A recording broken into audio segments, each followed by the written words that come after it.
Junta de Andalucía, señora Ministra de Justicia, señor Alcalde de Priego, familiares de don Niceto Alcalá Zamora, autoridades, señoras y señores, antes que nada yo quisiera expresar la satisfacción personal que para mí supone, después de muchos años trabajando, investigando sobre la figura de don Niceto Alcalá Zamora, el poder estar aquí hoy en este acto presentando concretamente el facsímil que se le ha entregado a la entrada al teatro de uno de los discursos de don Niceto, concretamente el discurso que pronunció el día 13 de abril del año 1930 en Valencia. Quisiera ser breve en este acto, pero al mismo tiempo creo que debo señalar al menos tres cuestiones fundamentales. La primera, ¿por qué hemos elegido este discurso? ¿Por qué el patronato ha seleccionado este discurso para darlo a conocer, para entregarlo a todo el pueblo de Priego en este día?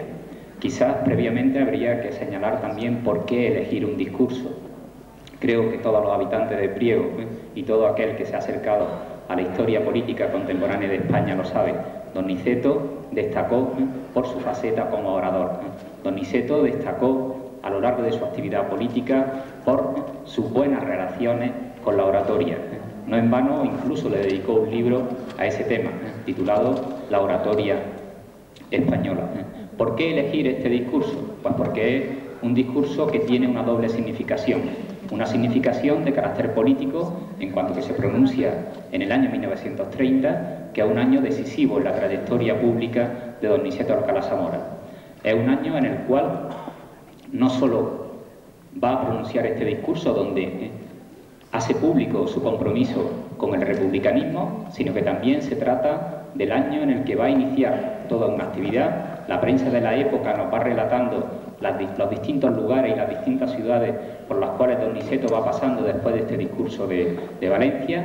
Es el año 1930 en el que acude al Pazo de San Sebastián y de allí sale como presidente del Comité Revolucionario.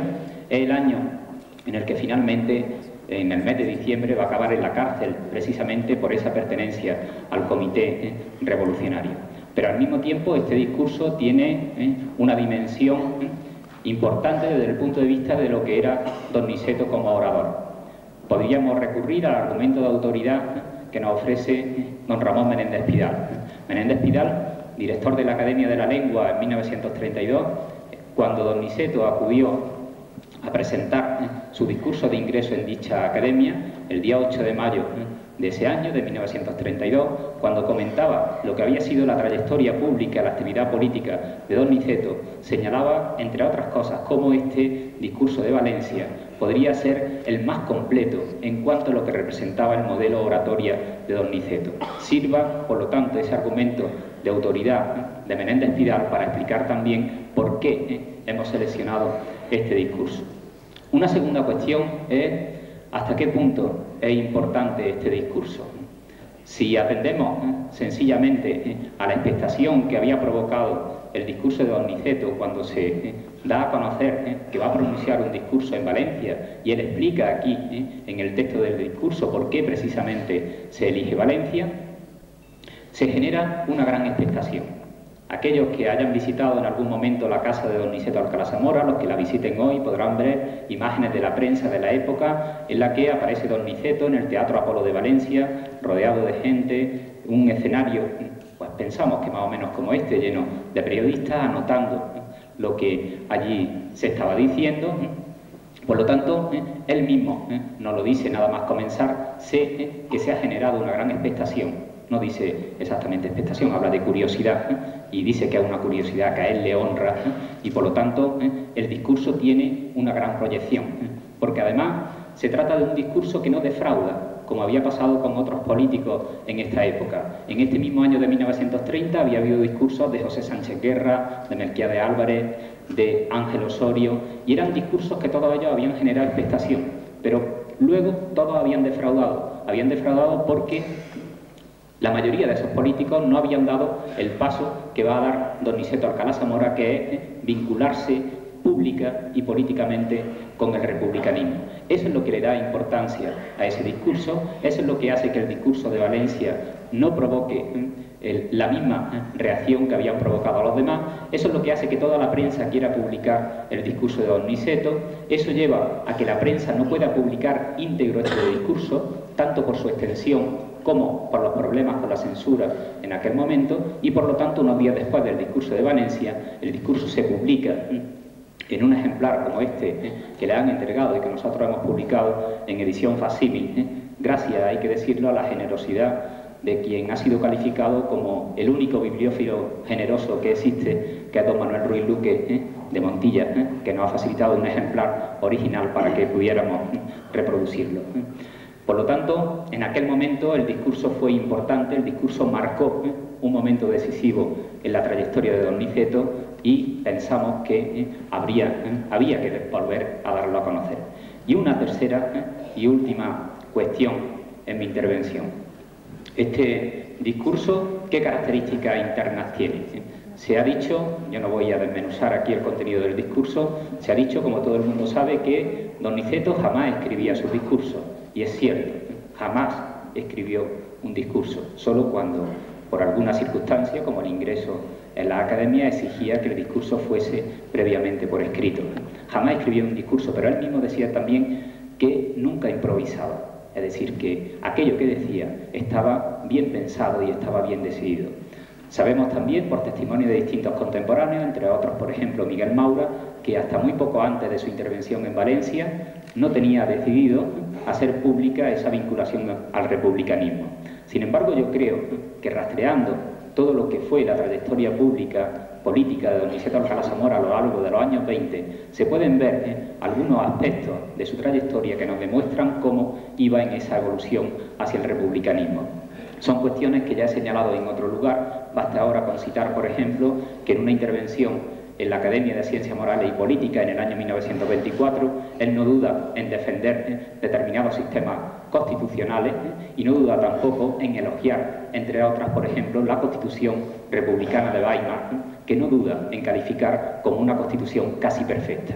O en aquella misma institución, en la Academia de Ciencias Morales, en el año 1929, cuando pronuncia el discurso de contestación al de ingreso de Miguel Villanueva, él dice que hay determinadas situaciones, hay determinadas coyunturas en que las monarquías se hacen obstinadas y ellas mismas están preparando las causas de su desaparición. Aquello lo pronuncia refiriéndose a la Tercera República Francesa, pero está claro que era ya a la altura de 1929 un auténtico aviso a lo que estaba por llegar muy poco después. Pero en este discurso a mí me gustaría resaltarle solo dos cuestiones internas. Una, que en este discurso encontramos una justificación acerca de ese paso que da don Niceto Alcalá Zamora. El paso de haber sido un político monárquico, un político que fue diputado entre 1926 y 1923 en las Cortes de la Restauración, un político que había sido 2 veces ministro con Alfonso XIII y que ahora se declara republicano. Y él explica ese paso, y lo explica desde una doble trayectoria. Una dice como un derecho y otra dice como un deber. Es decir, esa confesión de republicanismo la plantea, por lo tanto, como derecho, pero también como una postura ética que él decide adoptar a partir de ese determinado momento, a partir de 1930. Y la segunda cuestión que quería señalar con respecto al discurso, a lo largo del mismo se pueden encontrar algunos elementos, algunos juicios de lo que para don Niceto es la vida política, que van a ser una línea que podríamos seguir casi de forma constante, de forma permanente, a lo largo de toda su actividad pública, a lo largo de la Segunda República. No es el momento de detallar todas esas cuestiones, pero creo que quien lea el discurso debe leerlo con esa atención de ir buscando todos esos elementos que luego posteriormente se van a ver durante los 5 años en los cuales don Niceto, casi 5 años, en los cuales va a desempeñar la más alta magistratura, la jefatura del Estado durante la Segunda República Española. Mi deseo, hechas estas consideraciones, es que este facsímil sirva para poner en contacto a los ciudadanos de Priego, a los ciudadanos andaluces y a los ciudadanos españoles con un personaje de importancia como fue don Niceto Alcalá Zamora. Creo que es la contribución que tenemos que hacer a la memoria histórica creo al mismo tiempo que es la responsabilidad que tenemos también, tanto las instituciones públicas como los historiadores, es decir, memoria y responsabilidad. Dos cuestiones, dos aspectos que José Saramago supo unir perfectamente en sus cuadernos de Lanzarote cuando nos decía: memoria es lo que tenemos, responsabilidad es lo que asumimos. Sin memoria no existimos, sin responsabilidad probablemente no merezcamos existir. Muchísimas gracias.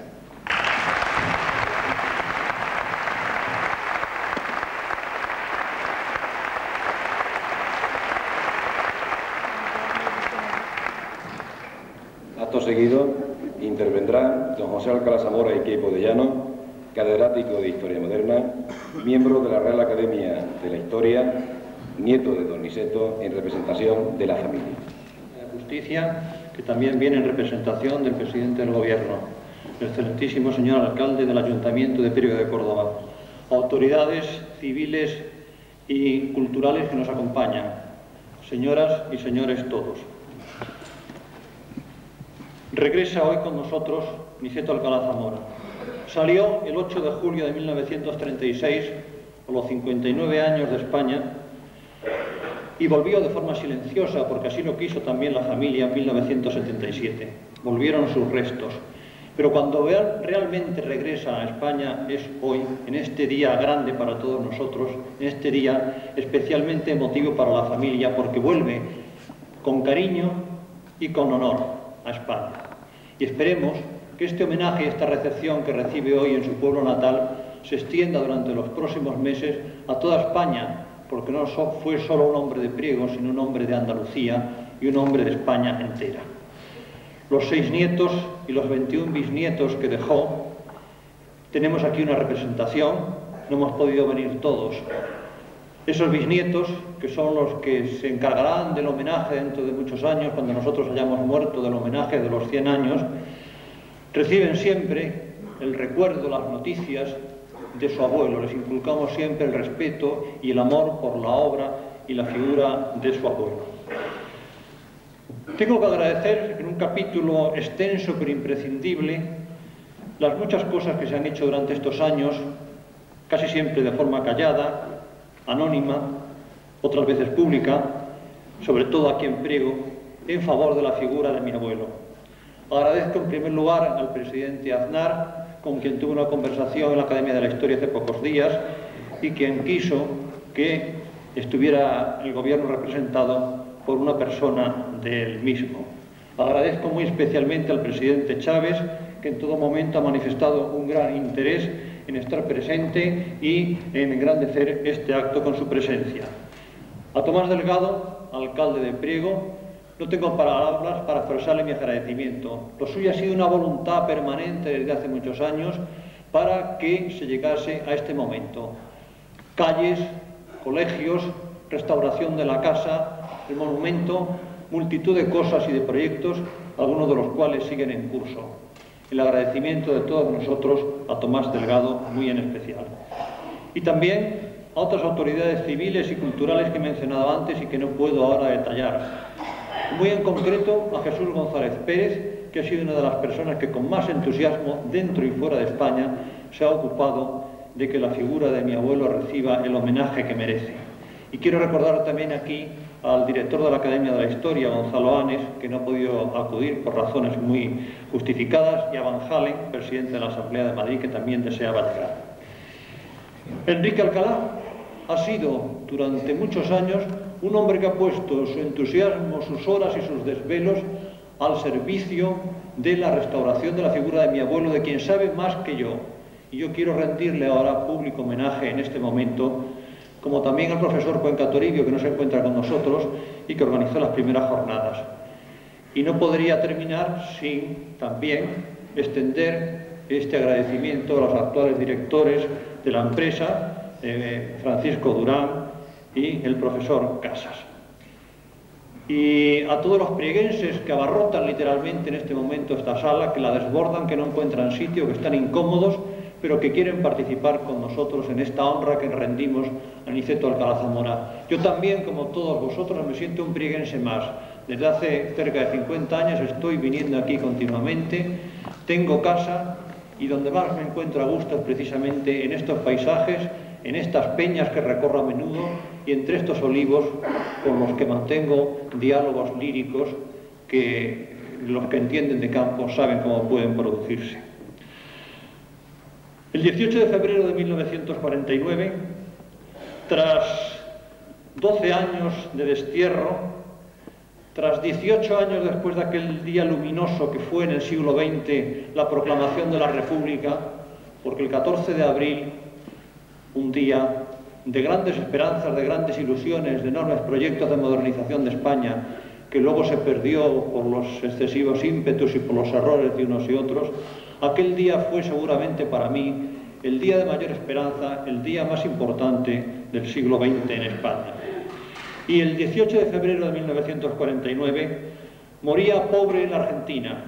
Dejaba pocos bienes, pero una obra grande e importante que se desconoce y que vamos a procurar, con la ayuda de todos, ir dando a conocer a la sociedad española, porque se habla de muchos políticos y de lo que hicieron y de lo que escribieron, pero no se habla de esos 50 libros que tiene mi abuelo sobre los más variados temas y que merecen que se reediten y se conozcan. Moría y fue enterrado con lo que más apreciaba, un puñado de tierra española, concretamente tierra de Priego, que se le envió desde aquí, y con la bandera, una bandera que no es la actual, pero que al fin y al cabo, como la de ahora, con distintos colores, es la que nos reúne y nos debe asociar a todos los españoles. No nos hemos reunido ahora con propósitos políticos ni banderías ideológicas, sino para honrar al hombre bueno y de buenas intenciones que fue Niceto Alcalá Zamora. Un hombre al que se ha calumniado, se ha desconocido, se ha desdibujado y se ha postergado en su tiempo y aún hoy, porque los enconos y los enfrentamientos civiles y las guerras civiles tienen una sombra muy alargada que se prolonga décadas e incluso siglos. Cuando hoy se nombra a los gobernantes de la República, se le olvida a él, no se le nombra, se nombra a otros que hicieron mucho menos o que hicieron mucho más por destruir la República. Cuando se habla de la tercera España que él encarnó mejor que nadie y con más vigor y más inteligencia que nadie, hay algún libro sobre esto, no se nombra a Niceto Alcalá Zamora, se nombran a otros que tal vez pertenecieran a la tercera España, pero desde luego con mucho menos protagonismo, con mucha menos energía y con mucho menos entusiasmo. ¿Y por qué? Pues porque era un hombre independiente y recto, un hombre que no se afiliaba a banderías de ninguna clase, que mantenía su criterio siempre y que no se doblegaba. Y esto en una España donde una mitad de ella estaba decidida a eliminar a la otra mitad, era sin duda peligroso y ha continuado hasta nuestros días ese anonimato, esa postergación de que les hablaba antes. Sin embargo, fue él, con su prestigio personal, solo él, fundamentalmente él, el que abrió el camino de la República. Sin él esto hubiera sido muy difícil y quizás aquel 14 de abril hubiera sido bastante más doloroso, bastante más penoso, no un día de gloria sin sangre y un día de paz y de triunfo del progreso.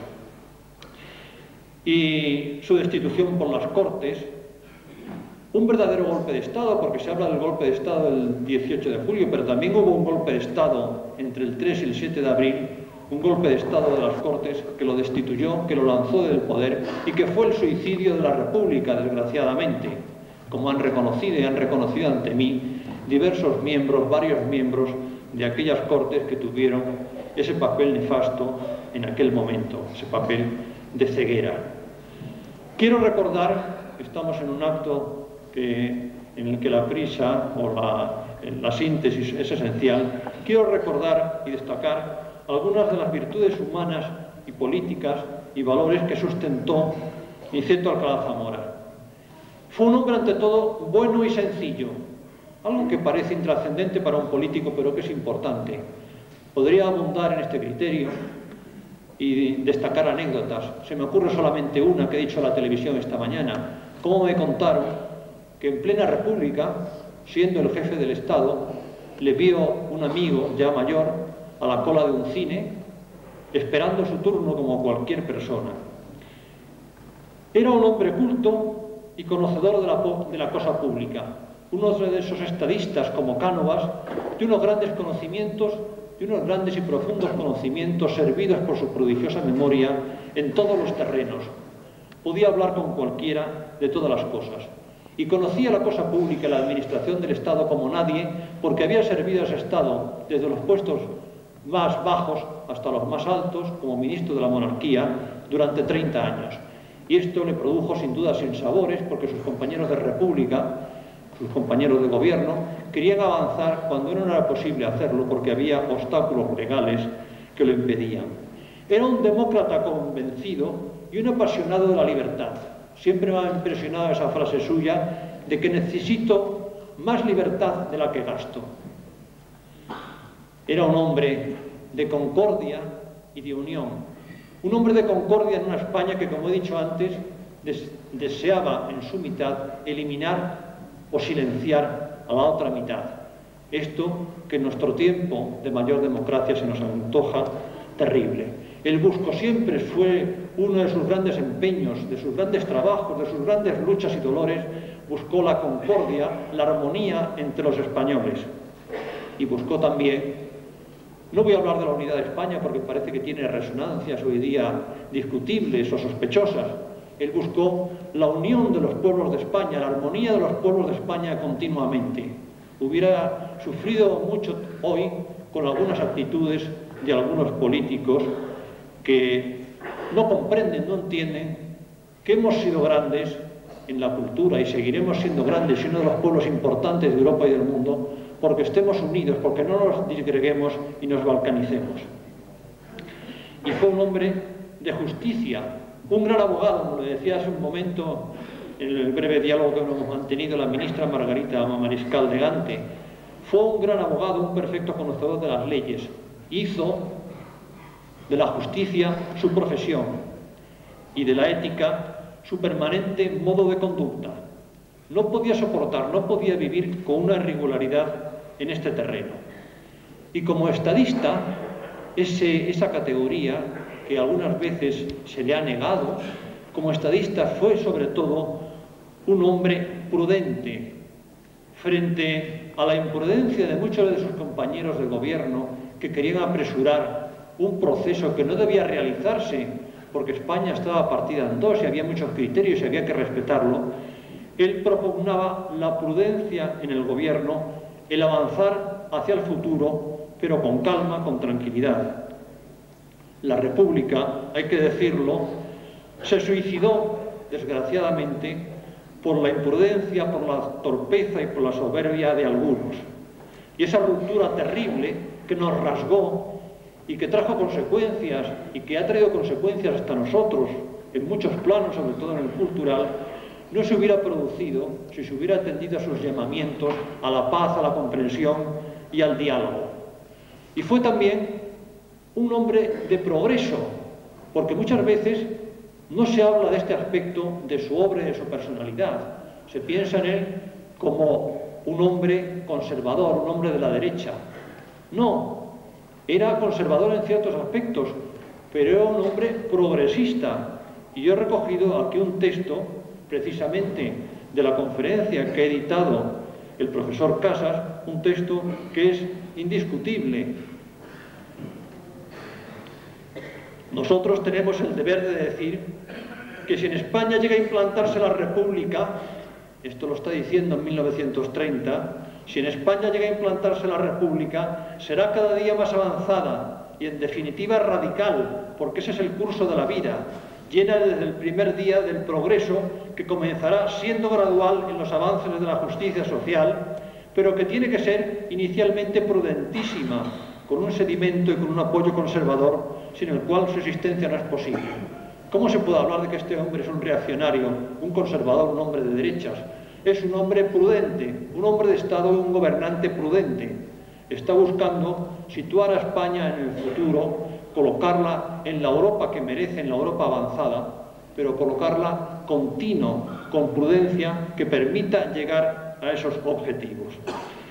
La tradición familiar siempre había sido la de un hombre, la de una familia avanzada, de progreso, en la época de Fernando VII, en la época de Isabel II. Mi tatarabuelo Gregorio fue uno de los hombres que contribuyeron al triunfo de la revolución contra la monarquía de Isabel II. En la España del siglo XVIII, en esa España que sea provinciana, en esa España ruinosa del siglo XIX, las dos regidas por las Borbones, surge el desastre del 98 y el espíritu de los hombres del 98 que tratan de incorporar a España de nuevo a Europa, convertirla en un país moderno, avanzado, europeo. Ese espíritu, ese pensamiento es el que tiene también mi abuelo. Mi abuelo es un hombre de los del 98, un regeneracionista, un hombre de progreso. No le dejaron. Hubo esos hombres que quisieron apresurar el proceso y con ello destruyeron una parte del futuro de España y destruyeron la posibilidad de una España mejor que hubiera adelantado bastante el terreno en que estamos ahora. Marcha al destierro y allí vive con dignidad, vive de su trabajo y de su esfuerzo.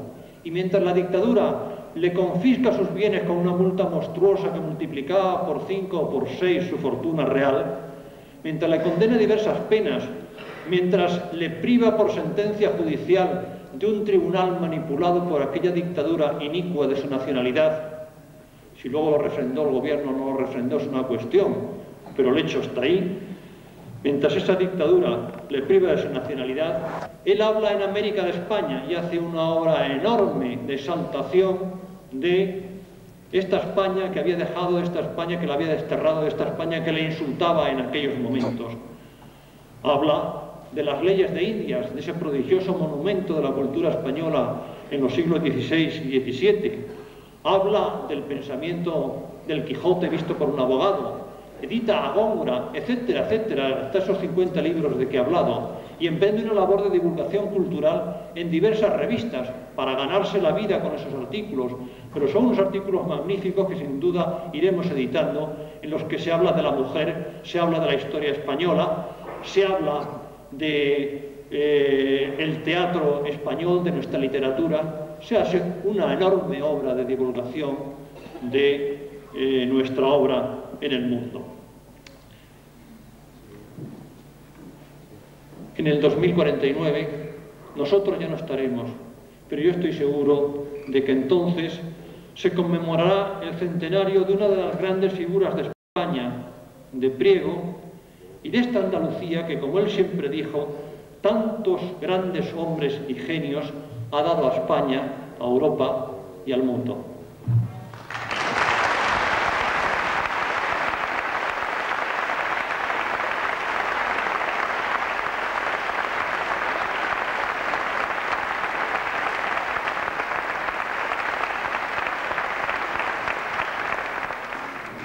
A continuación hará uso de la palabra el ilustrísimo señor alcalde de la ciudad de Priego de Córdoba, don Tomás Delgado Toro.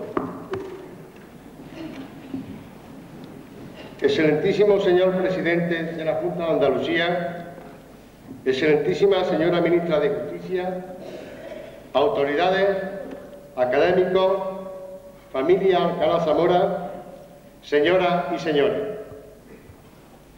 Es para mí un grandísimo honor estar aquí hoy para conmemorar el 50 aniversario de la muerte de don Niceto Alcalá Zamora, primer presidente de la Segunda República Española, y lo es sobre todo porque es su ciudad natal, Priego de Córdoba, la que le rinde este homenaje.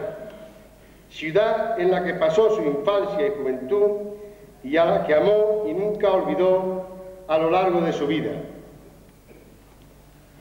Las dos fechas que enmarcan la trayectoria biográfica de don Niceto Alcalá Zamora podrían servir como un símbolo de lo que ha sido una buena parte de la historia contemporánea española, por cuanto entre ambas se suceden periodos históricos como la Restauración borbónica, la dictadura de Primo de Rivera, la Guerra Civil y la primera etapa de dictadura franquista.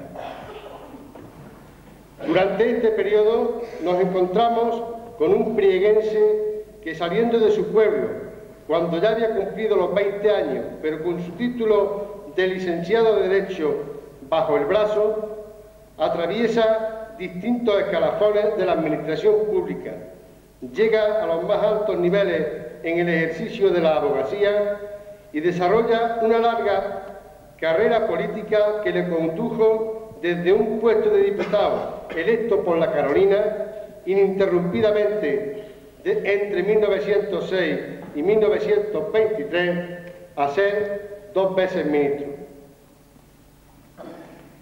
Llegada la dictadura de Primo, no duda en manifestarse en contra de dicho régimen. Opta políticamente por el republicanismo y así se convertiría primero en presidente del gobierno y luego en presidente de la República, es decir, en jefe de Estado. Este apretado resumen de su vida es suficiente para darnos cuenta de que estamos ante un personaje singular, puesto que no debía de ser fácil salir del ambiente socioeconómico de un pueblo andaluz en los años finales del siglo XIX y luego, con su propio esfuerzo, llegar a ser un abogado brillante, un orador admirado y un político de primera fila. Pero a todo ello se le podrían añadir asimismo otras características, como por ejemplo su defensa de una idea de república democrática, claramente diferenciada de la que representó otro sector de la derecha española en los años 30, a la cual no dudó en enfrentarse, y asimismo su actitud decidida a mantener una estricta legalidad en todos sus actos, lo cual le acarreó también no pocos conflictos. Ambas características son incuestionables independientemente de la valoración que hagamos de otros aspectos de su actividad política ciertamente controvertida. Por todo esto, recordar su figura, celebrar como estamos haciendo el 50enario de su muerte, no es un acto de reivindicación política, sino más bien un acto de carácter cultural y de reconocimiento histórico, porque su figura ha sido ignorada con frecuencia cuando no ocultada, y traer hoy aquí su recuerdo, trabajar por recuperar su vida y su obra, no es sino poner en manos de todos los prieguenses, de todos los andaluces en general, una parte de lo que el propio don Niceto denominó en una ocasión como patrimonio moral de un pueblo, que según él no era sino la obra sedimentada de muchas generaciones, y añadía que la aportación de cada uno consistía precisamente en transmitirlo. Ese es el objetivo que nos hemos marcado con estos actos: transmitir su vida y su obra, con el objetivo de que no siga estando fuera de nuestro patrimonio.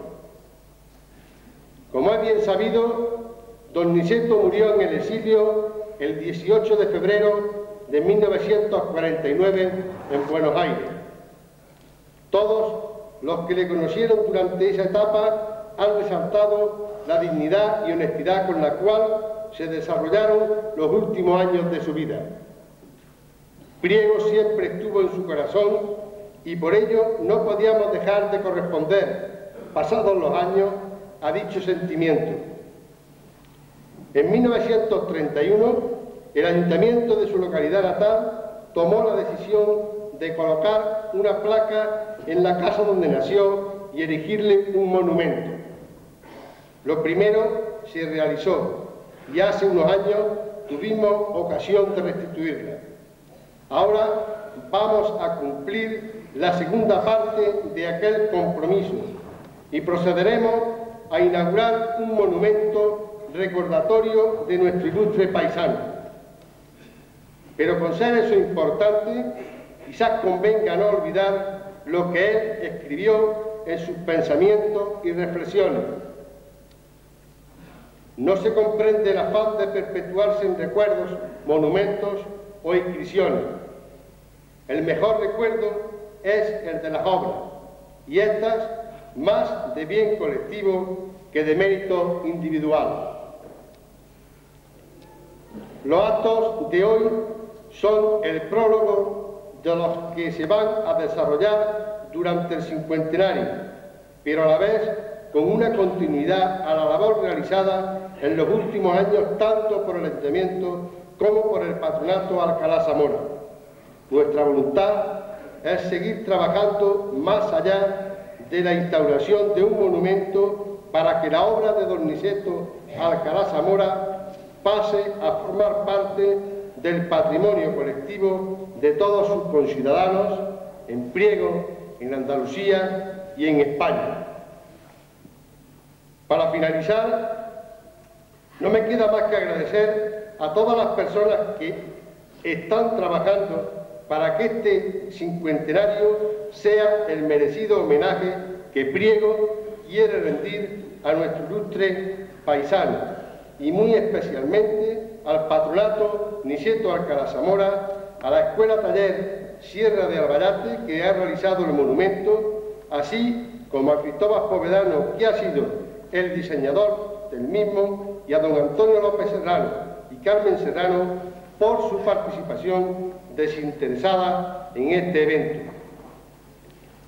También quiero agradecer a todas las personas que componen el Comité de Honor y la Comisión Nacional para la celebración de este cincuentenario. La deferencia que nos han mostrado al querer participar en este y a las autoridades, académicos, familias, personalidades y a todos los presentes su asistencia a estos actos. Muchas gracias.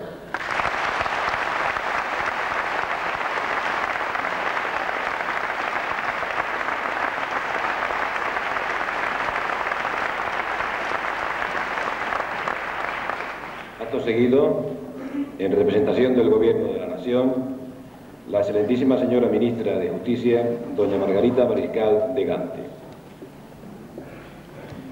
Excelentísimo señor Presidente de la Junta de Andalucía, señoras y señores, como se ha dicho, en la madrugada del 18 de febrero de 1949, en Buenos Aires, falleció en el exilio un español que además había ostentado la primera magistratura como presidente de la República. Fue probablemente la figura humana que mejor encarnó las esperanzas del régimen del 14 de abril y también sus desilusiones. Hoy, convocados por el Ayuntamiento de su ciudad natal y por el Comité Nacional del Cincuentenario, le rendimos el merecido homenaje. Los que asistieron a aquel momento, aquel amargo momento en Argentina, recuerdan, así lo han dejado escrito, cómo yacía en una cama con una cruz y un puñado de tierra española entre las manos.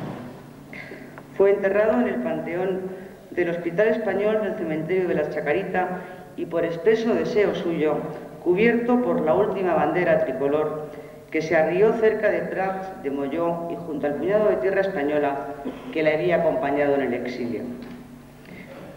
Es evidente que durante su vida y especialmente en la hora de su muerte, don Niceto Alcalá Zamora fue un español que no cedía en patriotismo a ninguno y que sí aventajaba a muchos, como prueban sus escritos, su actitud y su vida. Lo era pese a que la Comisión Liquidadora de Responsabilidades Políticas propusiese al Gobierno la pérdida de la nacionalidad o subsidiariamente la inhabilitación absoluta por 15 años. De esta lamentabilísima propuesta no consta la anotación preceptiva en los registros civiles o consulares, por lo que debe considerarse inejecutada la sanción en este aspecto. La convicción general y del entorno más cercano al propio presidente de la República fue que el agravio se había consumado y por ello el Gobierno del Reino de España, a iniciativa de multitud de grupos sociales e instituciones, desde el Patronato Alcalá Zamora a la comisión constituida por académicos de las Reales Ciencias Morales y Políticas y de Jurisprudencia y Legislación a las que perteneció, y el Ayuntamiento de su ciudad, aprobó en el Consejo de Ministros del día 26 de febrero pasado hacer una declaración que aclaraba definitivamente que don Niceto Alcalá Zamora no solo era español en su corazón cuando murió, sino que lo era de derecho. El Gobierno del Reino de España debía actuar con justicia y así lo hizo. La España de la Constitución de 1978, en la que se cumplen los sueños de Alcalá Zamora de orden jurídico y libertad plena, que ha realizado también la reconciliación nacional, tenía esta deuda con una de las figuras más vilipendiadas de nuestra historia. Nos recuerda en su tragedia, en la destrucción de sus bienes en Priego y en Madrid, la de tantos hombres, no solo españoles, sino europeos, que mantuvieron su fe en los sistemas constitucionales y democráticos, en una Europa que se deslizaba hacia los totalitarismos. Muchos de estos hombres murieron sin poder festejar cómo el tiempo les daba la razón. Los que fueron tachados de viejos por su respeto a la legalidad y a los usos constitucionales, a las vilipendias entonces garantías formales, son, sin embargo, 50 años después, los jóvenes, aquellos cuyas palabras hablan del lenguaje que hoy entendemos. El talante político de Alcalá Zamora, así nos lo dicen los que le conocieron y trataron, estuvo profundamente marcado por su vocación jurídica. Del trato con la legislación y los tribunales, junto a su ambiente familiar constitucionalista, surgió una actitud que se mantuvo incólume a lo largo de su vida, en la que defendió que el respeto a la legalidad era el camino para la paz y la justicia. Letrado del Consejo de Estado, académico de las Reales de Ciencias Morales y Políticas y Jurisprudencia y Legislación, no es extraño que sea el mundo jurídico el que con más entusiasmo se ha sumado a nuestra conmemoración en el día de hoy. Como hombre de derecho, vio con horror el deslizamiento de España hacia el enfrentamiento civil. A partir de hoy, su efigie, felizmente restablecida en un nuevo lugar, contemplará una España distinta de la que le vio partir, pero que esencialmente es la misma España que tanto amó, la misma de la que cogió la tierra, que le acompañó en sus últimas horas. Nuestra España se vio privada del concurso de muchos de sus mejores hijos, como Ortega, Marañón, Madariaga, Sánchez Albornoz o el propio Alcalá Zamora, por no contar los que murieron víctimas de la furia fratricida como Maeztu, Lorca o en prisión como Miguel Hernández o Besteiro. Es nuestra obligación, que se cumple en parte en homenajes como este, recuperarlos para el acervo común. Es muy revelador que celebremos el cincuentenario de la muerte en el exilio de Alcalá Zamora, apenas celebrado el 20 aniversario de la vigencia de la Constitución de 1978. Este es el marco de convivencia con el que soñaron hombres como el que hoy homenajeamos. Su ejemplo nos invita a profundizar en su desarrollo, haciendo de la tolerancia, la libertad y el respeto a la legalidad el lugar común donde todos nos encontramos. Es un marco de oportunidades para todos los españoles en el siglo que se inaugura, con el compromiso de no consentir que se repitan los horrores del pasado. Muchas gracias.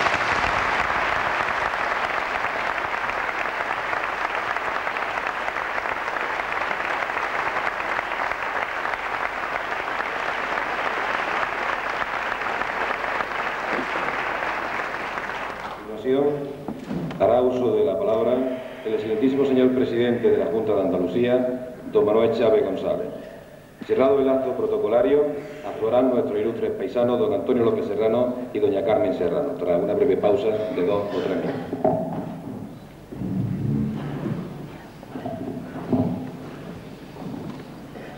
Excelentísima señora Ministra de Justicia, ilustrísimo señor Alcalde de Priego de Córdoba, ilustrísimas autoridades familiares de Alcalá Zamora, señoras y señores. No es fácil rendir homenaje a una persona ilustre porque cualquier elogio puede parecer desmesurado o bien puede parecer sumisión o asentimiento. Hacerlo además en su pueblo natal y después de las inspiradas palabras que hemos oído en este acto, entre ellas las pronunciadas por un miembro de la familia, que es además historiador de reconocido prestigio, resulta aún más complicado y comprometido. Permitan, sin embargo, que para cerrar este homenaje a don Niceto Alcalá Zamora en el 50 aniversario de su muerte, me detenga, como lo han hecho los que me han precedido en el uso de la palabra en algunos aspectos de su biografía personal y política, haciendo especial hincapié en su vinculación andaluza. Ante todo, deseo subrayar que Priego no ha olvidado a don Niceto, su mentor y valedor en tantos momentos, como lo demuestra, por ejemplo, la creación del museo en su casa natal de la calle Río, la organización desde 1995 de la jornada de estudio y debate sobre su vida y su obra, el apoyo a las publicaciones de distintas investigaciones y, sobre todo, el recuerdo permanente a una figura fundamental de nuestra historia contemporánea. Alcalá Zamora protagonizó un momento esencial de España, y esto hace imborrable su recuerdo. Como todo gran personaje, tuvo aduladores, tuvo admiradores y críticos rigurosos y también detractores. De él nos hablan en sus libros de recuerdos y memorias los que le trataron y conocieron, sus seguidores y amigos enalteciendo su figura, sus oponentes y adversarios políticos destacando determinadas facetas, pero todos por lo general con el respeto y la consideración debidas a su persona como jefe del Estado español.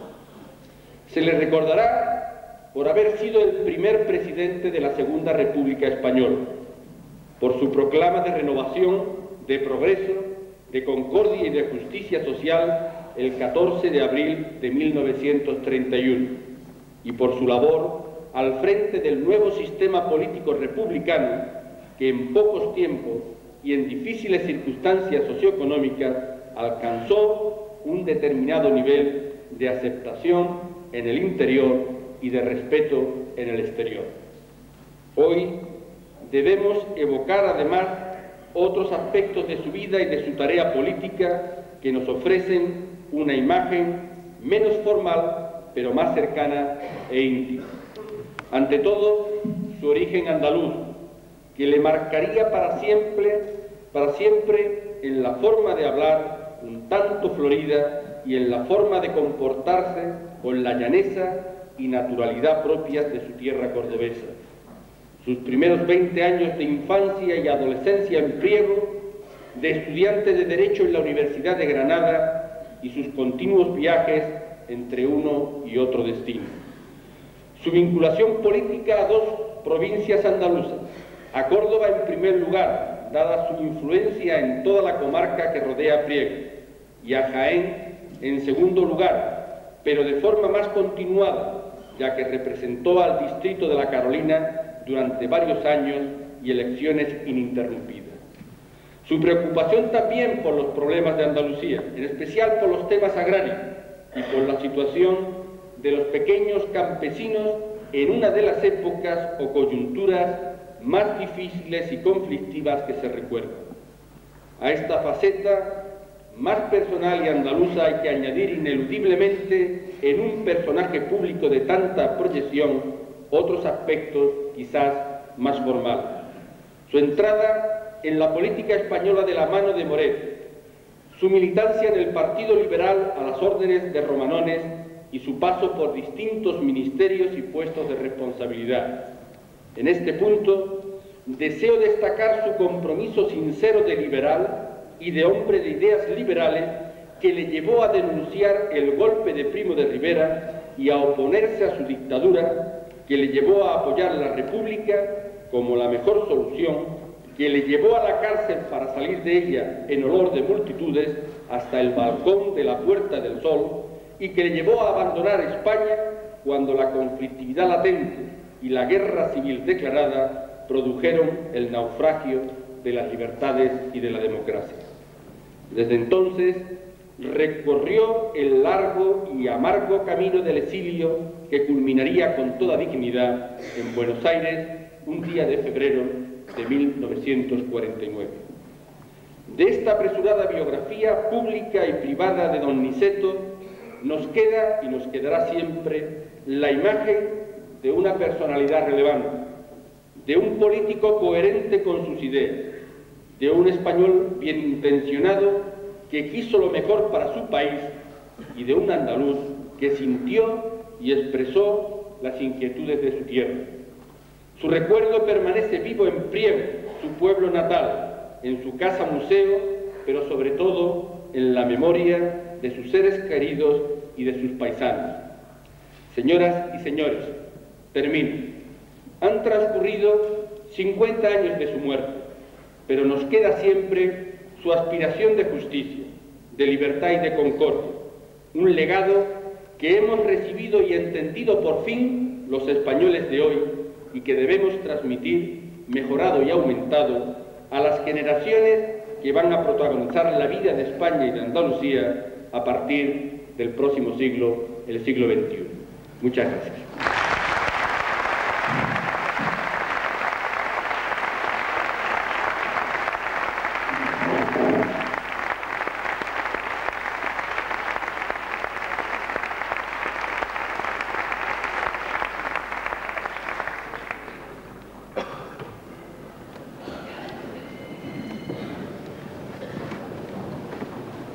Sí.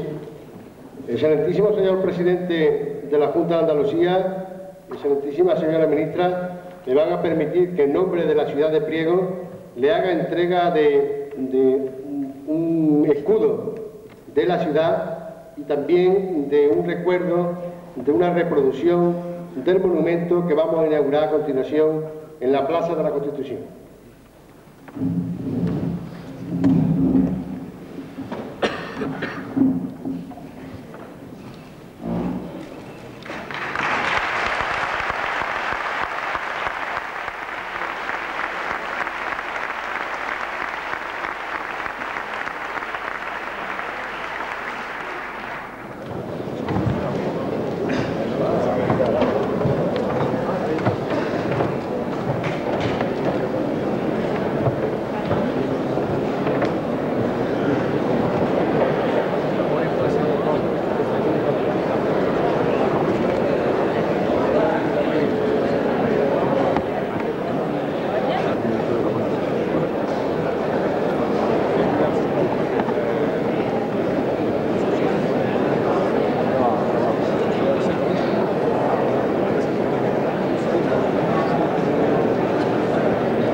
Es mi momento.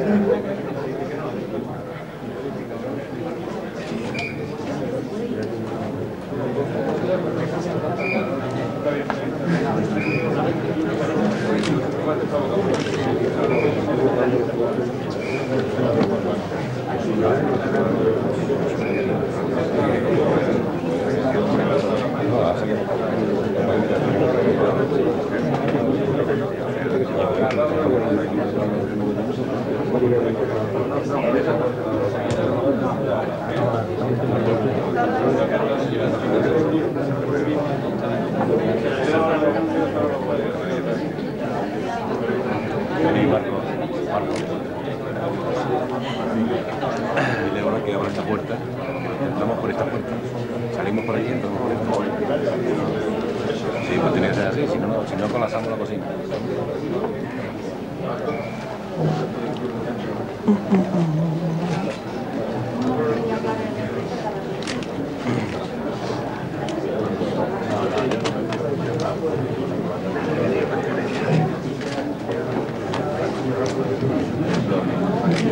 Pregúntale si están en la ronda de Lima.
Yo quiero un cuadro muy bueno.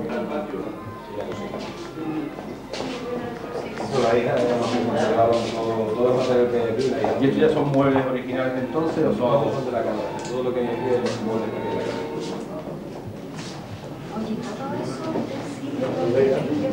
Vamos a la bodega, ¿no? Claro. Y a la bodega nos vamos, salimos del patio. Vamos a ver el chaparro. Y la gente, no tan cosas por dentro. Exactamente, sí.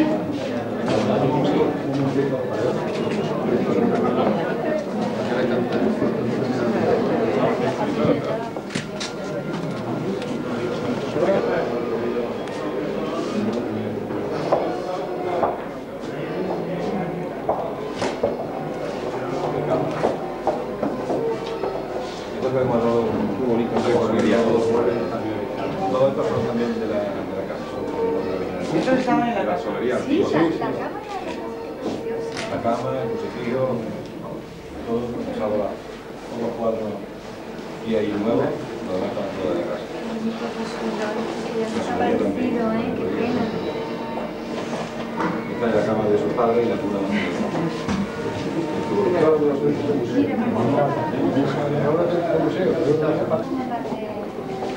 Pues fíjate que está bonita como la de Lorca, como la que ella está en la casa de Juan Caballero.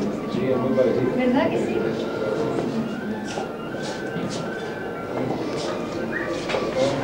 La madre muere los 3 años de vida, la influencia de la primera vez de su prima, de su hermana, y luego ya podríamos que la influencia también de su tío, y los retratos que siempre le llaman la atención de primo, de partero, de tengo aquí también, que siempre estuvieron colocados en el salón de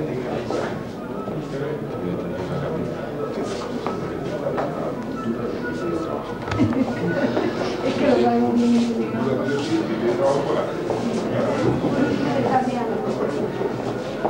Esta sala ya es su formación académica.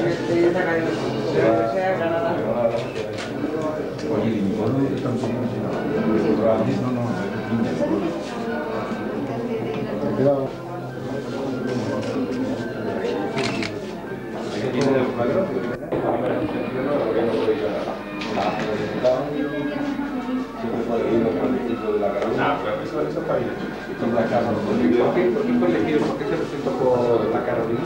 Pues se presentó por la Carolina porque, como digo, sacó ininterrumpidamente se presentó por la Carolina. Fue también candidato a diputado por el distrito de Priego en alguna ocasión. Pero entonces ¿Anterior? Durante ese periodo, durante ese periodo, que se podían presentar. Se podían presentar, entonces renunciaba al acta de Priego, porque aquí sabía que estaría seguro. Aquí llevaba a un amigo, a Raboso Castellano, que era el que entraba diputado y él salía elegido por la Carolina.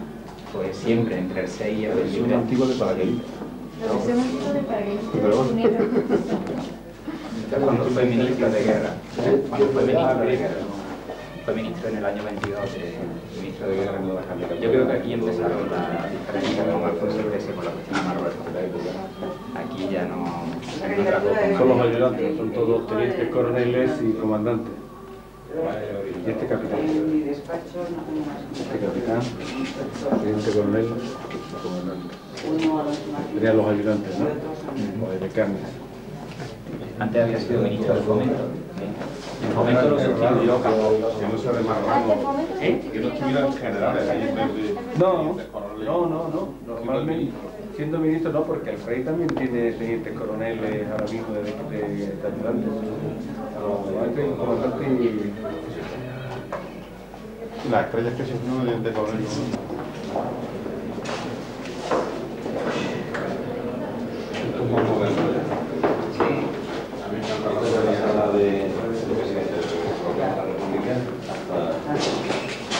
Y ya lo instituyen en el año 26.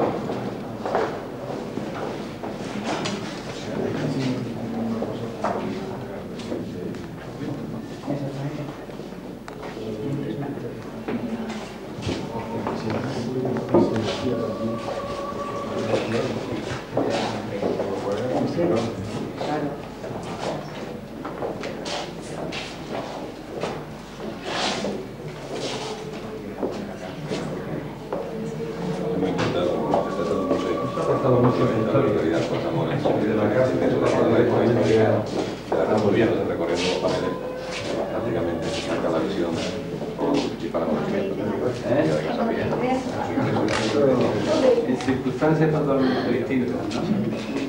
Tomás, ¿qué pasa? Enhorabuena.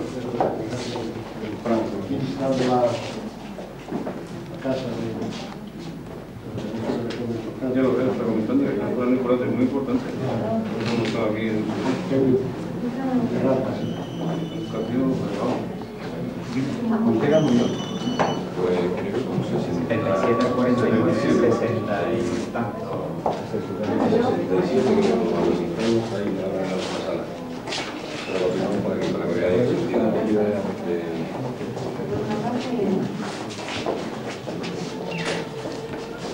Esto después de la elección del presidente de la República. que está entre Azaña y Beceiro. Este es la de Oviedo. Y Fernando de los Ríos y al lado de Beceiro. El reglamento de la Rocha de Tom, ¿qué puede ser? Y ya también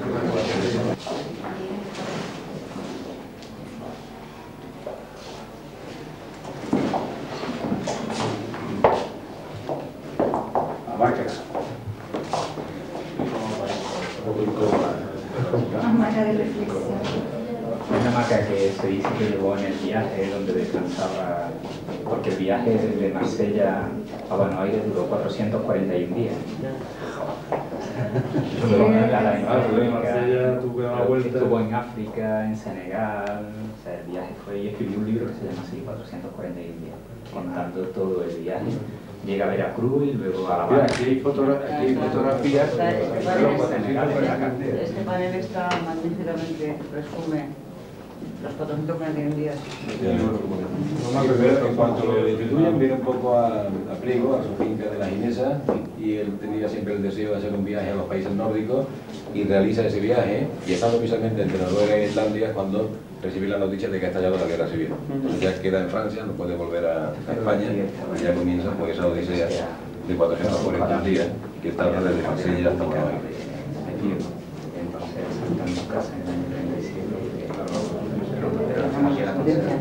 Sí, esa secuencia es famosa. Una frase realmente extraordinaria, ¿no? Según el pueblo nos decían que podía volver a España. Ya para recuperar mi patria en el patrimonio. Y cuando hablan de la libertad, dice la virtud sí que yo de libertad una de las pocas cosas que necesito la cigarro. Me puede arrebatar todo menos mi pobreza, ya no necesito nada. Y ya se ha dicho que estaba enterrado de la Chacarita en el 69. Hizo de testamento político. La última imagen. Y el reloj que marca precisamente la hora en que murió Don Niceto. Y esa lucecita que siempre ha tenido una luz al lado de este diván que cuando murió en Buenos Aires, la hija lo trajeron junto con unos otros objetos de Don Niceto.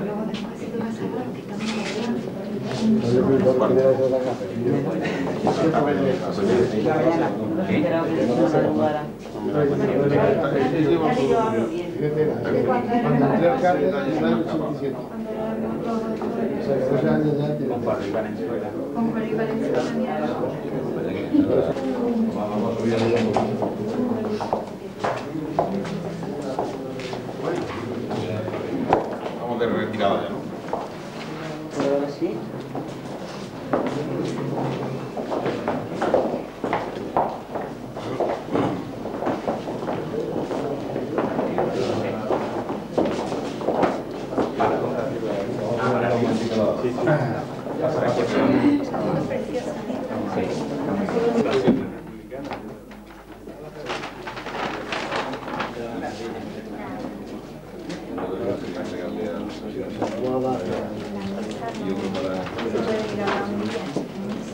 Déjamelo en la bolsa, no lo voy a abrir porque si no, me dan la bolsa también.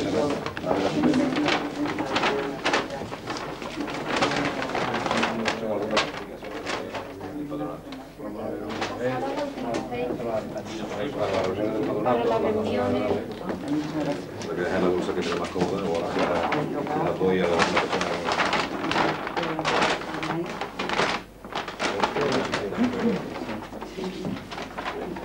Cuando fue ministro de Guerra,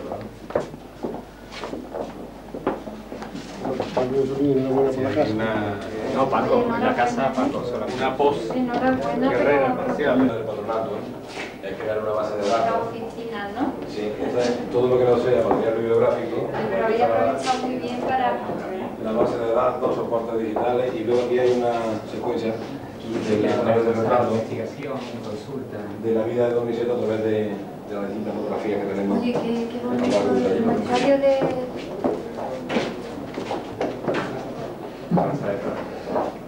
¿Existe esta plaza, Tomás? Está muy bien. Sí.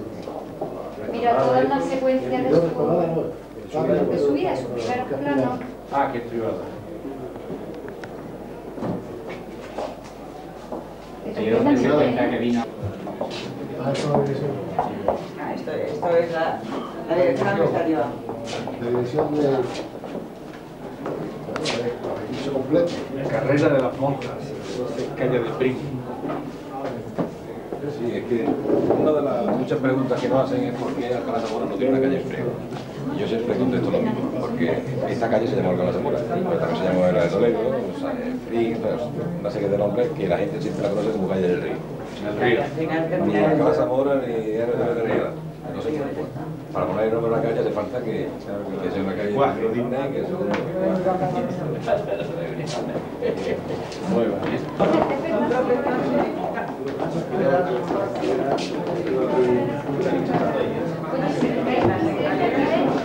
Ten cuidado de laboral, ¿no? Es un accidente laboral, eres especialista de derecho laboral. Indígenas, ¿no?